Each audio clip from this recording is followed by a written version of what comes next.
एक दिन की बात है, आरोही सुबह पार्क में टहलते हुए जा रही थी। तभी उसे एक रोती हुई बच्ची मिली।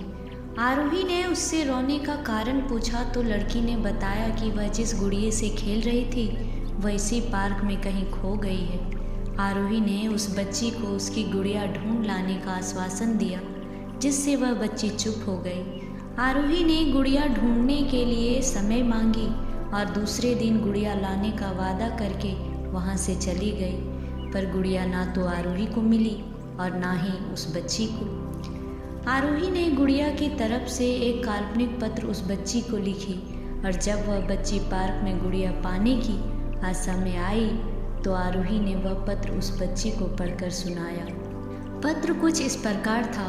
कृपया रोना मत, मैं समय समय पर उस गुड़िया के बारे में तुम्हें लिखती रहूँगी, बस तुम रोना मत। अब आरोही रोज उस खोई हुई गुड़िया की तरफ से काल्पनिक पत्र लिखने लगी और लगभग रोज ही उस बच्ची को पढ़कर सुनाती, जो कि यात्रा का काल्पनिक वर्णन हुआ करता था। आरोही के इस काल्पनिक लेकिन रोचक वर्णन ने उस बच्ची को रोने नहीं दिया। वह खुशी खुशी अपनी गुड़िया की घुमक्कड़ी के किस्से सुनने लगी। अब वह खुश रहने लगी। एक दिन जब काफ़ी कहानियाँ हो गई तो आरोही ने एक दूसरी गुड़िया उस बच्ची को लाकर दी। जाहिर है वह गुड़िया बदली हुई थी। उस बच्ची को अपनी पुरानी खोई हुई गुड़िया जैसी नहीं लगी तो वह आरोही की ओर देखने लगी। आरोही अनजान बनते हुए गुड़िया में चिपकी एक चिट को निकाल कर पढ़ने लगी।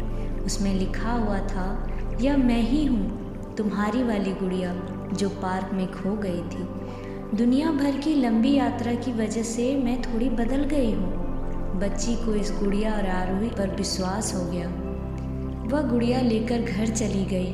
वर्षों बाद जब वह बच्ची बड़ी हो गई तो एक दिन वह अपनी अलमारी में कुछ ढूंढ रही थी तो उसका ध्यान उस गुड़िया पर गया जो आरोही ने उसे दी थी। बचपन की बातें याद करके वह हंसने लगी। उसे सब समझ आ चुका था कि आरोही ने कैसे उसका मन रखा। उसे उस गुड़िया पर फिर से प्यार आने लगा। वह उसे बड़े गौर से देखने लगी। तभी उसकी नज़र गुड़िया की फ्रॉक की आस्तीन में छुपे एक छोटे से पत्र पर गई। उसने बड़ी व्याकुलता से वह पत्र निकाला और पढ़ने लगी। पत्र में संक्षेप में लिखा हुआ था, हर वह चीज़ जिससे तुम प्यार करती हो कभी ना कभी तुमसे खो जाएगी और जो तुम्हारे पास होगी वही तुम्हारे लिए सच्चे रूप में बनी होगी। भले ही भिन्न होगा पर प्यार एकदम खालिस होगा।